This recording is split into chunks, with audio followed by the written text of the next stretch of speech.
மற்றும் ஆன்மீக பெரியோர்கள் பலரும் இணைந்திருக்கக்கூடிய இந்த நிலையில், அன்னை அன்பர்கள் பலரும் இணைந்திருக்கக்கூடிய நிலையில் அனைவரையும் வணங்கி வரவேற்கிறேன்.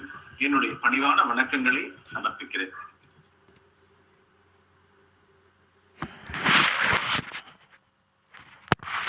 மகாத்மா காந்தி நகர், நான் அந்த மையத்தை சேர்ந்தவன் தான். காரைக்குடி தியான மையம் அதனுடைய ஒருங்கிணைப்பாளராக இருந்தாலும் நான் மகாத்மா காந்தி நகர் தியான மையத்தினுடைய உறுப்பினர் என்று சொல்வதில் மகிழ்ச்சி அடைகிறேன்.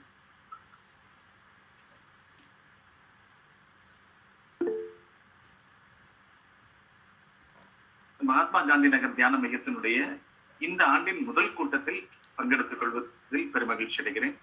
அன்னைக்கும் ஸ்ரீ அரவிந்தருக்கும் நன்றியை தெரிவித்துக் கொள்கிறேன். தியான மையத்தை வெகு அர்ப்பணிப்போடு நடத்தி வரும் திரு சுந்தரம் சார், ராமலட்சுமி அம்மா மற்றும் நாகசுந்தரி மற்றும் அனைவருக்கும் என்னுடைய வணக்கங்களை தெரிவித்துக் கொள்கிறேன்.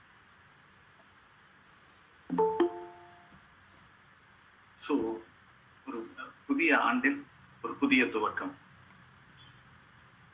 இந்த ஆண்டு நான் முன்னாடியே உங்களோட ஷேர் பண்ணியிருக்கேன். We started this wonderful new year at Auroville. In fact, every year we start at Auroville. இந்த ஆண்டு அதிலும் கூட முதல் நாள் திரு ஜிவி ஐயா அவர்கள், வரதராஜன் ஐயா அவர்கள் எங்களுக்கு கொடுத்த ஒரு புத்தாண்டு பரிசு ஆரோவில் சிம்பிள் பதித்த பேட்ச் இல்லையா, அதுதான் கொடுத்தாங்க. எல்லா குழந்தைங்க எல்லாருமே அந்த பேட்சை வந்து குத்திட்டு இருந்தோம். Auroville symbol, it represents harmony. உங்க எல்லாருக்கும் தெரியும், Auroville symbol represents harmony. Sir கொடுத்தாங்க. So first gift of this new year வந்து ஹார்மனி. அதுதான் இன்றைய தலைப்பு. ஆக்சுவலா வந்து ஒரு சில வாரங்கள் முன்பாகவே ஷியாம்லா அம்மா சொன்னாங்க, சார் நீங்க இன்னும் பேசலையே அப்படின்னு கேட்டாங்க. சண்டேல நீங்க வந்து எல்லாரையும் பேசலன்னு கேட்டாங்க. அம்மா கண்டிப்பா பண்ணணுமா, பேசணுமா அப்படின்னு சொல்லியிருந்தேன். அம்மா சொல்லி அடுத்த சில வாரங்கள்ல இப்போ தனலட்சுமி அக்கா அன்னைக்கு ஃபோன் பண்ணாங்க. ஃபோன் பண்ணி, முருகப்பன் இந்த வாரம் நீங்க பேசிருங்க, இந்த செகண்ட் சாட்டர்டே நீங்க பேசுங்க அப்படின்னு சொல்லி. ஸோ அவங்க பேசும் பொழுது, அவங்க கால் பண்ணும் பொழுது எனக்கு அந்த கட்டளை பிறப்பிக்கும் பொழுதே வந்த ஒரே வார்த்தை ஹார்மனி. ஸோ அதுக்கப்புறம் மதர் கொடுத்த இன்புட் நான் இப்போ சரியா ப்ரெசென்ட் பண்றேன்னான்னு தெரியல, தவறுகள் இருந்தால் என்னை மன்னிக்கவும். மதர் ஸ்ரீ அரவிந்தரனுடைய, அன்னை ஸ்ரீ அரவிந்தரனுடைய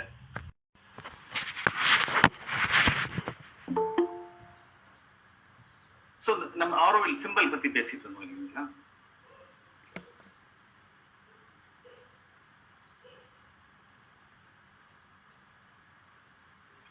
இட் ரெப்ரசன்ட்ஸ் ஹார்மனின்னு சொன்னோம். மதர் என்ன சொல்லியிருக்காரு அப்படின்னாக்கா, ஆரோவில் பத்தி சொல்லும் பொழுது, Auroville is the place for peace and progressive harmony. Mother சொன்னது Auroville is the place for peace and progressive harmony. The purpose of Auroville is to realize human unity. பாத்தீங்க, Auroville harmony and human unity. இதுதான் ஆரோவிலினுடைய தாற்பயம், அன்னை கொடுத்த. So peace, progressive harmony, human unity. அமைதி, progressive harmony. ஹார்மனின்னு சொல்லல, mother என்ன சொன்னாரு, progressive harmony. வளரும் இசைவு அப்படின்னு சொல்லலாமா தெரியல, தமிழ்ல சரியா இருக்கான்னு தெரியல. முற்போக்கான இசைவு அப்படின்னு சொல்லலாம், இல்ல எவால்விங் ஹார்மனின்னு சொல்லலாம். So man is evolving, so is harmony சொல்லுவோம் இல்லையா, வெள்ளத்தனை மலர் நீட்டம். அது போல நம்முடைய மனிதனுடைய எவல்யூஷனுக்கு ஏற்ற வகையில் நம்முடைய ஹார்மனியும் அதனுடைய ஸ்டேஜஸ் மாறிட்டே இருக்கு. Evolving harmony and human unity, இதுதான் ஆரோவிலினுடைய கோட்பாடுகளாக. முன்னாடி எல்லாம் நம்ம பார்த்திருப்போம், நம்முடைய குடும்பங்கள்ல ஒரு குடும்பத்தினுடைய தலைவர் இருப்பாங்க, கூட்டு குடும்பமாக இருந்தோம் நம்ம எல்லாரும் முன்னாடி. இன்னைக்கு எல்லாருமே நியூக்ளியர் ஃபேமிலி ஆயிடுச்சு.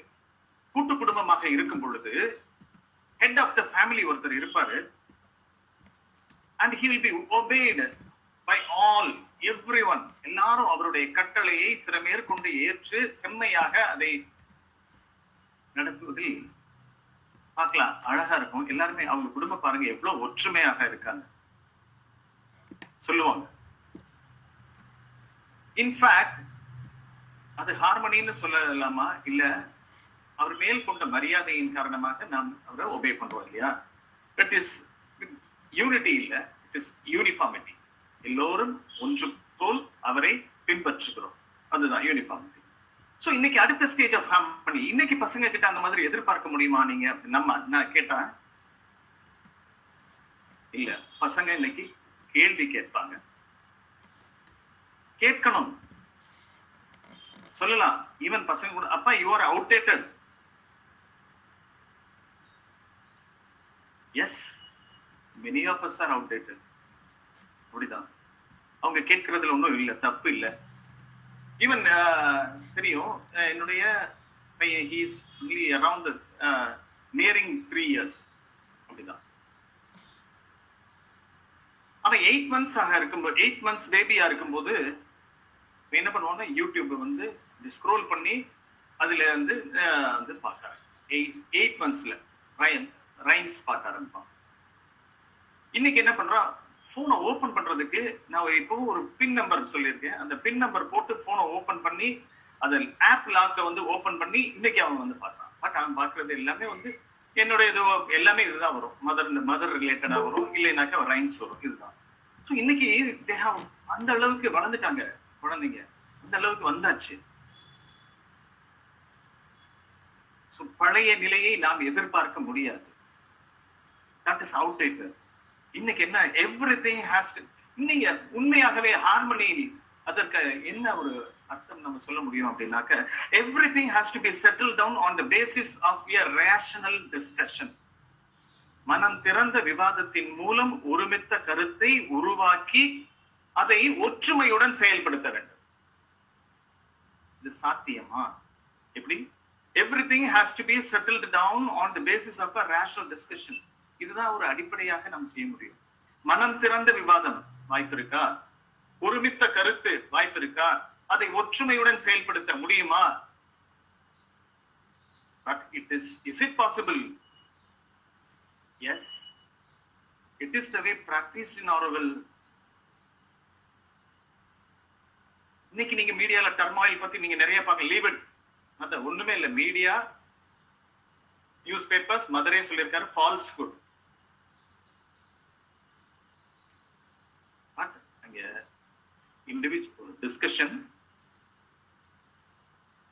ஒருமித்த கருத்து, யுனானிமஸா அதை ஒற்றுமையுடன் செயல்படுத்தக்கூடிய ஒரு மிகப்பெரிய கர்ம யோகம் தான் இங்க நடக்கும். இதுதான் இந்த இசைவின் அடிப்படையில் நடக்கக்கூடியது. சோ இப்ப கமிங் டு த டைட்டில், நம்ம என்ன டைட்டில் என்ன, ஓ ஸ்வீட் ஹார்மனி. அத்தியாவசியமான ஒரு விஷயம், ஓ ஸ்வீட் ஹார்மனி நம்ம சொல்லியிருக்கோம். This title has been taken from prayers and meditation. Prayer dated August 8, 1930. அன்னையின் பிரார்த்தனைகளும் தியானங்களும்.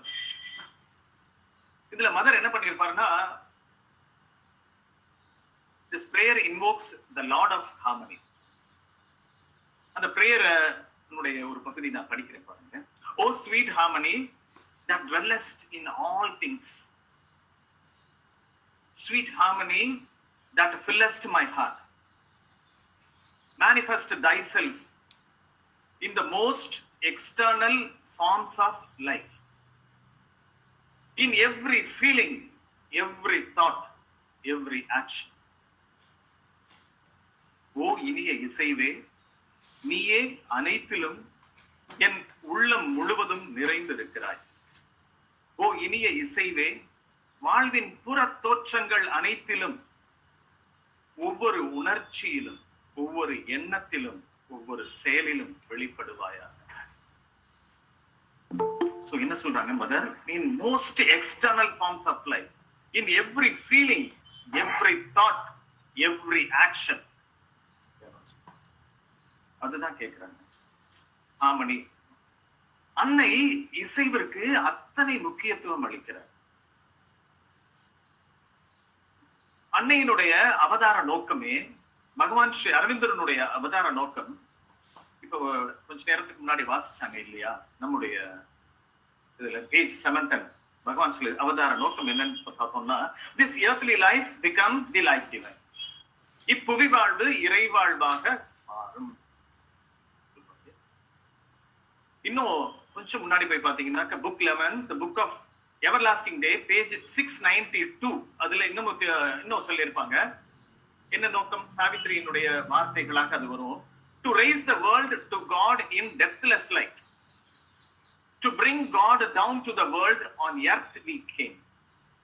To change the earthly life to life divine. இதுதான் அவங்களுடைய அவதார நோக்கம். To bring God down to the world on earth. To change the earthly life to life divine. இந்த மாற்றம் எவ்வாறு நிகழப் போகிறது? அந்த மாற்றத்திற்கான மந்திரம் என்ன? அதுவும் சாவித்திரி காவியத்துல பேஜ் 724 பகவான் நமக்கு வெளிப்படுத்துகிறார். That to feel love and oneness is to live. And this the magic of our golden change. And this the magic of our golden change. அனைத்திலும் அன்பும் ஒருமையும் கொண்டு உயிர் வாழ்வதே மெய்மை.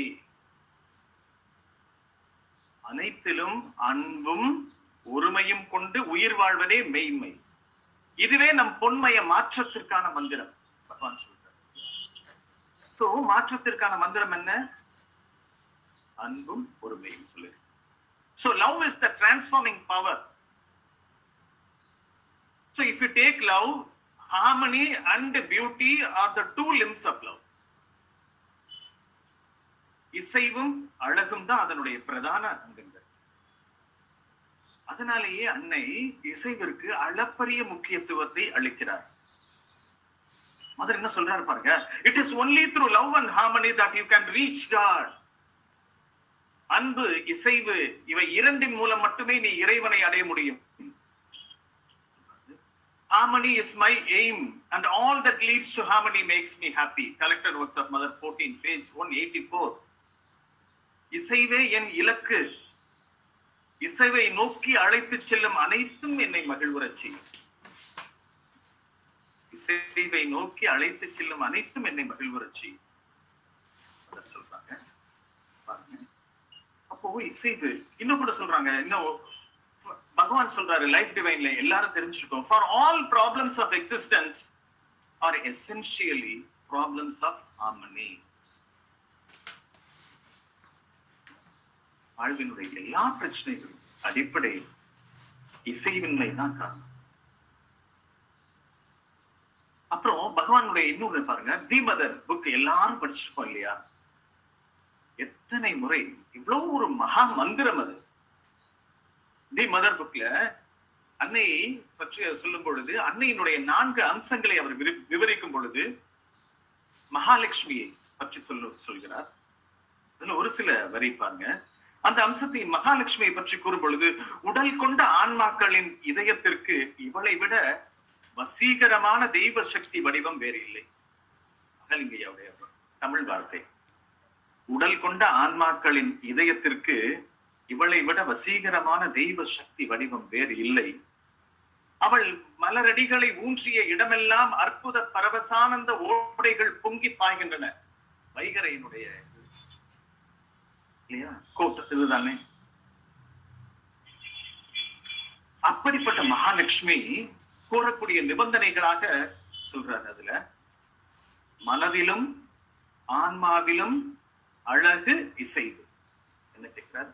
மனதிலும் ஆன்மாவிலும் அழகு இசைவு, எண்ணங்களிலும் உணர்ச்சிகளிலும் அழகு இசைவு, ஒவ்வொரு புறச் செயலிலும் நடையிலும் அழகு இசைவு, வாழ்விலும் சூழலிலும் அழகு இசை.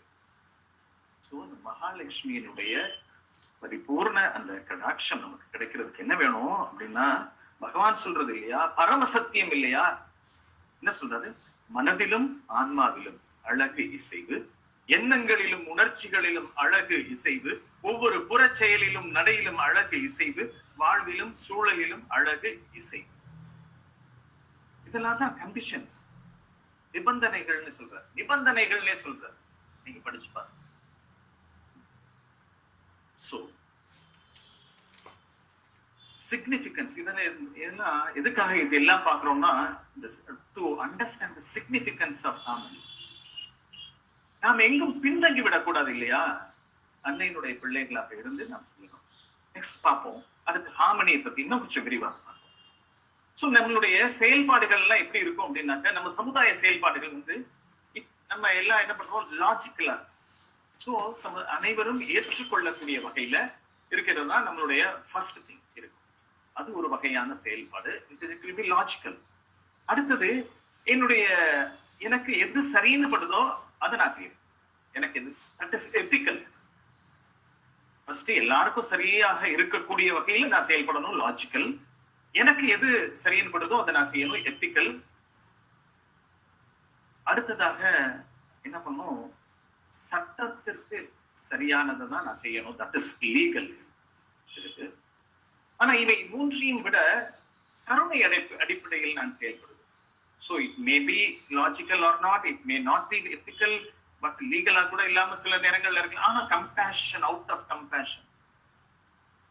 ஆனா இவை நான்கும் இல்லாத, out of wisdom and truth, ஞானமும் பேருண்மையும் வழிநடத்த நாம் செயல்படுகிறோம் இல்லையா? அப்போதான் நான் முழுமையா ஸ்வதர்மான்னு சொல்றார் பகவான். என்ன சொல்றாரு? ஸ்வதர்மா. அந்த நிலையில் செய்பவர், செய்ய பெறுபவர், அதை சுற்றி இருப்பவர் அனைவருக்கும் நன்மை பயக்கக்கூடியதாக இருக்கு. அதுதான் swadharma. That is the state of harmony சொல்றார். லாஜிக்கலை விட, எத்திக்கலை விட, லீகலை விட, கம்பேஷனை விட இன்னும் பெருசு. அது ஸ்வதர்மா.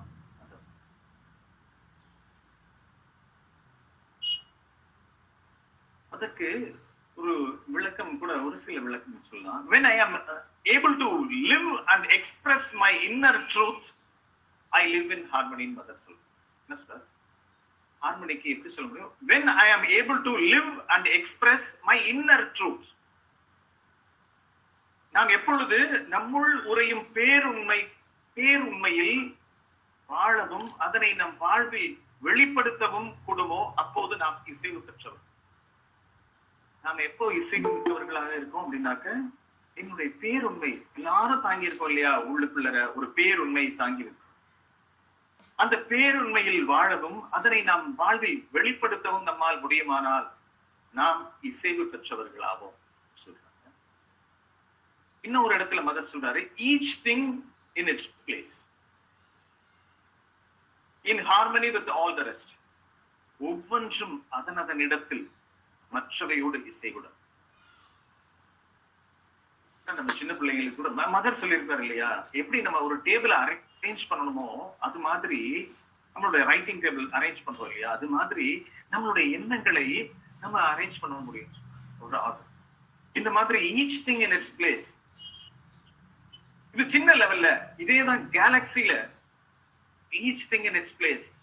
ஒரு மில்லிமீட்டர் விலகினா என்ன ஆகும் கற்பனை கூட செய்து பார்க்க முடியாது இல்லையா? Each thing in its place. That is harmony. இன்னொரு இடத்துல சொல்றாரு, harmony is alignment. அப்போ நமக்கு ஒரு மைய நோக்கம் இருக்கணும். என்ன நோக்கம்? நம்ம இறைவையோடு ஐக்கியப்படுவது. அதுதானே இல்லையா நம்முடைய மைய நோக்கம். அதற்கேற்ப நம் ஜீவனின் பாகங்கள் அனைத்தும் நிலைப்படுத்திக் கொள்வதுதான் இசைவன் சொல்றாங்க. So harmony implies alignment. இதெல்லாம் உயர் இசைவுக்கான விளக்கங்கள் இருக்கு. ஆனால் நம்முடைய இன்றைய தேவை வாழ்வியல் இசைவு. அன்னை கூறினாங்கல்ல, அந்த பிரார்த்தனை சொன்னாங்களே, வாழ்வின் புற தோற்றங்கள் அனைத்திலும் உணர்வு, எண்ணம், செயல் அனைத்திலும் இசைவு வெளிப்பட வேண்டும். அதுக்கு அன்னையினுடைய சில வழிகாட்டுதல்களை மட்டும் நம்ம பார்ப்போம். The whole trouble comes from, mother சொல்றாரு, the whole trouble comes from the fact that you cannot harmonize with someone unless he he is in agreement with your own ideas and his opinion and way of doing things are in conformity with yours. உன்னுடைய எண்ணங்களுக்கு ஒத்த வகையில் இருக்கணும், இல்ல உன்னுடைய எண்ணத்தை போல் எண்ணத்தின்படி செயல்படக்கூடியவராக இருக்கணும். அப்படி இருந்தாதான் நம்மால் அவருடன் இசைவுடன் இருக்க முடியும், இல்லைன்னா நம்மளால முடியறது இல்ல. இதுதான் the whole trouble comes from the fact that you cannot harmonize. நம்ம பண்ண முடியாது, வேறு விதமாக இருக்கக்கூடியது. ஏன்னா தன்னை வலியுறுத்துவதே நம் தலையாய பிரச்சனை. நம்மை மட்டும்தான் வலியுறுத்திட்டே இருக்கோம். இப்ப என்ன பண்றோம், நம்முடைய மோல்டு அதுல மற்றொருவரை வார்த்தெடுக்க வேண்டும் என்று நாம் எப்படி எதிர்பார்க்க முடியும்? This mold is for Murugappan. இந்த மோல்டுல எப்படி நான் மெய்ய வார்த்தெடுக்க முடியும்? இல்லையா? அதுதானே நான் நினைக்கிறேன் வேண்டும் என்று நாம் எப்படி. Not only that, we are evolving. Our mold is perpetually changing. என்னுடைய இன்றைய நிலை வேறு. நான் இன்னும் அடுத்த ஒரு சில மாதங்கள்ல, ஒரு சில வருடங்கள்ல என்னுடையது வேறு. அப்போ என்னுடைய மாற்றத்திற்கு ஏற்ப மற்றவர்களும் மற்றவையும் மாற வேண்டும் என்று எப்படி எதிர்பார்க்க முடியும்? இல்லையா? So everyone is essentially and infinitely different. Everyone is essentially and infinitely different. ஏன்னா everyone has come here for a different and exclusive purpose. நான் வந்திருக்கிறதுனுடைய காரணம் வேற, நோக்கம் வேற, மற்றவர்கள் வந்திருக்கிறதுனுடைய காரணம் வேற இருக்கலாம். பட் we are என்ன இருக்கோம், ஒன்றாக இன்டர்செக்ஷன் பார்க்கலாம் இல்லையா? எனக்குன்னு தனியா ஒரு பாகம் இருக்கு, உங்களுக்குன்னு தனியா பாகம் இருக்கு, நாம் இணைந்து ஆற்ற வேண்டிய ஒரு பணி இருக்கு. அப்படிதான். சோ the intersection தான் நம்மளுடைய common area. So they cannot be identical. They cannot be identical. அப்புறம் அடுத்து என்ன சொல்றோம், you must widen your consciousness and understand that everyone has his own law, divine law. எல்லாத்துக்கும் மேல ஒரு டிவைன் லா, அது நம்ம கற்றுக்கணும். Collected Works of Mother 14. One of the chief obstacles, mother என்ன சொல்றாரு அதுல, one of the chief obstacles to the establishment of a progressive harmony is our eagerness to prove to an opponent that he is wrong and we are right. நாம் என்ன முயற்சிக்கிறோம் எப்பவும், எதிராளி கிட்ட அவர் தவறு, நாம் சரி. இதுதான் நம்மளுடைய நிலைப்பாடா இருக்கு. இதுதான் மதர் சொல்றாரு. இதுவும் collected works of Mother, words of மதர்ல பேஜ் 266-67 இருக்கு. One of the chief obstacles is our eagerness to prove an opponent is wrong and we are right. அதுதான். இன்னொரு இடத்துல சொல்றாரு பாருங்க, do not trouble yourself with what others do. I cannot repeat it to you too often. நான் திரும்ப திரும்ப சொல்லிட்டே இருக்க முடியாது. பிறர் என்ன செய்கிறார்கள், மற்றவர்கள் என்ன செய்கிறார்கள் என்று நீ பார்க்க வேண்டாம். Do not judge, do not criticize, do not compare. That is not your lookout. எடை போடாதே, விமர்சிக்காதே, ஒப்பிட்டு பார்க்காதே. அது உன்னுடைய வேலை அல்ல. ரொம்ப தெளிவாக சொல்லிடுறாரு இல்லையா? நாம இதே தான் செஞ்சுட்டு இருக்கோம், நம்ம பாக்குறது இல்லையே.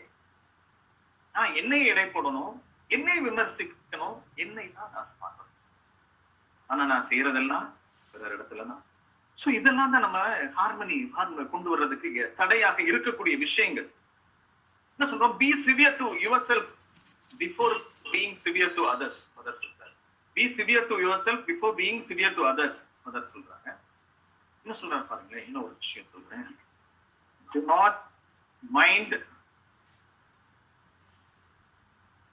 the stupidity of others, mind your own. பிறரிடத்தில் தெரியக்கூடிய குறைகளை எல்லாம் நான் சுட்டி காட்டுவதில் அப்படியே சொல்லிட்டே இருக்கணும், நேரமும் குறை சொல்லிட்டே இருக்கிறது. பட் என்னுடையது பிறர் சொல்லும் பொழுது எப்படி இருக்கும்? நேச்சுரலா இல்லையா? அகைன் இதெல்லாம் மதருடைய வேர்ட்ஸ்.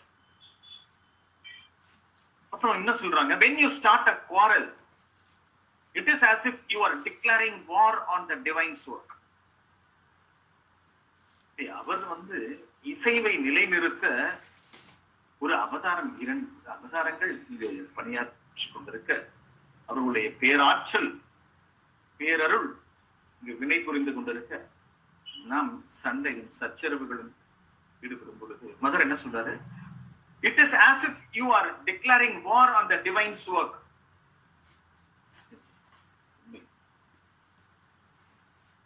Page 283 அதுல கலெக்டர் சப்மிட்.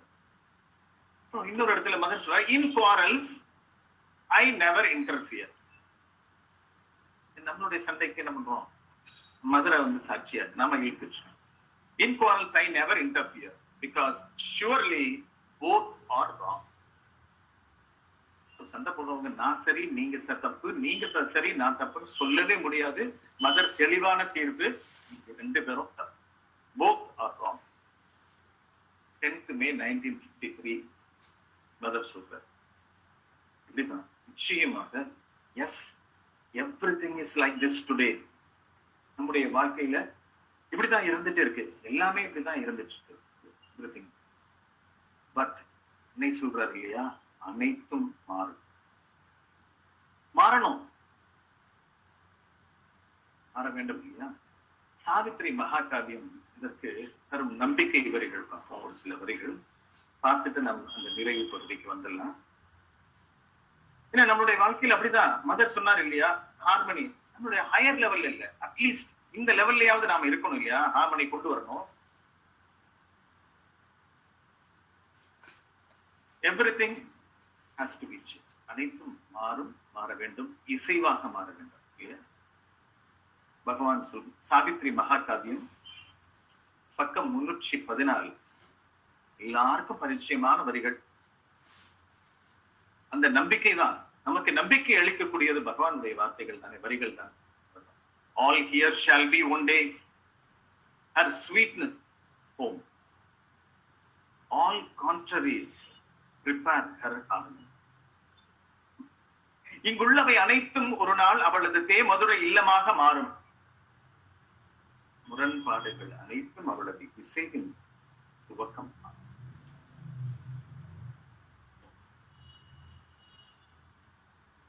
இன்னைக்கு முரண்பாடுகளாக தோற்றம் அளிக்கக்கூடியவை எல்லாம் இசைவாக மாறும், நிச்சயமாக மாறும். பகவான் சொல்லியிருக்காரு. எப்படி? all here shall be one day her sweetness home. சற்றே சிந்தித்து பார்க்கணும். இன்னொரு இடத்துல சொல்றோம் பாத்தீங்க. இன்னும் அடுத்தது இது பேஜ் 314. அடுத்ததாக பேஜ் 318 நீங்க பார்க்கலாம். நான் இதெல்லாம் பேஜஸ் எல்லாம் எடுத்து வச்சிருந்தேன், பட் பிரசன்ட் பண்ண முடியல. பிரசன்டேஷன் வரல, எங்களுடைய இதுல இருந்து பண்ண முடியல. இதுல United the within and the without to make of life a cosmic harmony, an empire of the immanent divine. உள்ளும் புறமும் ஒன்றாக இணைத்து உயர் இசை கொண்ட ஒரு வாழ்வை, to make of life a cosmic harmony, an empire of the immanent divine. உள்ளுரை இறைமை சாம்ராஜ்யத்தை உருவாக்க. நிச்சயமாக இன்னைக்கு எப்படி இருந்ததுனாலும் ஒண்ணு இல்ல, கண்டிப்பாக அன்னையின் அருள் மற்றும் பேஜ் 327 என்ன சொல்றாரு? there was no gulf between the thought and fact. இசை எப்படி இருக்கும் அழகா சொல்றாரு பாருங்க. there was no gulf between the thought and fact. எண்ணமும் உண்மையும் இடைவெளி அற்றது. அங்க இடைவெளியே இல்ல, எண்ணங்களுக்கும் உண்மைக்கும் இடைவெளியே இல்லாது போனது அந்த நிலை. the will obeyed the thought, the act the will. சித்தம் சிந்தைக்கும் செயல் சித்தத்திற்கும் கீழ்ப்படிந்தது. The will obeyed the thought. சித்தம் சிந்தைக்கும், tact the will, செயல் சித்தத்திற்கும் கீழ்ப்படிந்தது. There was a harmony woven twixt soul and soul. ஆன்மாக்களை இணைத்து நெய்த இசைவு அங்கு நிலவியது. இசைவு ஒரு அற்புதமான வரிகள். அப்புறம் அடுத்தது பாருங்களேன், இன்னைக்கு இந்த இயர் நீங்க நம்ம எல்லாருமே வந்து கேலண்டர் வாங்கியிருப்போம், இல்ல பார்த்திருப்போம் இல்லையா? இன்னைக்கு மதர் கொடுத்திருந்தது என்ன அந்த வரிகள். உண்மையாகவே அந்த கேலண்டர்ல எல்லாமே மதருடைய வேர்ட்ஸ் தானே. நமக்கு கொடுக்கக்கூடிய மெசேஜ், தர்ஷன் மெசேஜ், மதரோட மெசேஜ். கேலண்டர்ல வரக்கூடியதெல்லாம் அன்னையினுடைய வரிகள், வார்த்தைகள். இந்த ஆண்டிற்கான வரி என்ன? Here is the truth. God's harmony is here. Mother சொல்லியிருந்தாங்க, God's harmony is here. Page 498 இது. இது வந்து book 7 canto 3ல the entry into inner countries அதுல வரும். Madonna, one of the Madonas, அவங்க சொல்லக்கூடிய அந்த ஒரு வரி தான் இது. அந்த மாதிரி Here is the truth. God's harmony is here. உண்மையும் இறைவனின் இசைவும் இங்கு உள்ளன. நம்ம ஏன் இன்னைக்கு இல்லைன்னு இருக்கலாம், பாட்டு நமக்கு தெரியல. பகவான் என்ன சொல்றாரு? டார்கஸ்ட் டார்க்னஸ்க்குள்ள ஒரு பேரொளி இருக்குன்னு தானே சொல்றாங்க.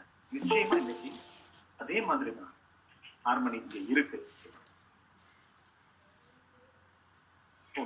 நிறைவாக இந்த ஒரு சாவித்திரி வரியை சொல்லி நாம் வந்து நிறைவுக்கு வருவோம். A divine harmony shall be earth's law. Beauty and joy remold her way to live. Even the body shall remember God. Page 707, book 11, the book of everlasting day. A divine harmony shall be earth's law. ஒரு தெய்வீக இசைவு இப்புவியின் சட்டமாகும். Beauty and joy remold her way to live. அழகும் ஆனந்தமும் வாழும் வழிமுறையாக மாறும். இன்னைக்கு நம்மளுடைய வாழ்க்கை எப்படி வேணாலும் இருக்கு. இதெல்லாம் பகவான் சொன்ன ப்ராஃபஸி இல்லையா? அதுல இல்லையா? எப்படி ஒரு தெய்வீக இசைவு இப்புவியின் சட்டமாகும். அழகும் ஆனந்தமும் வாழும் வழிமுறையாக மாறும். Even the body shall remember God. உடலும் கூட இறைமையை உணர்ந்து.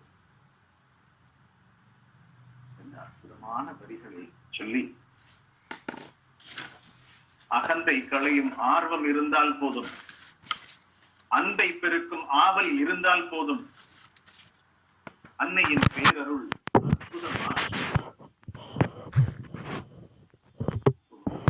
தடையாக இருக்கக்கூடியதெல்லாம் அகந்தையும்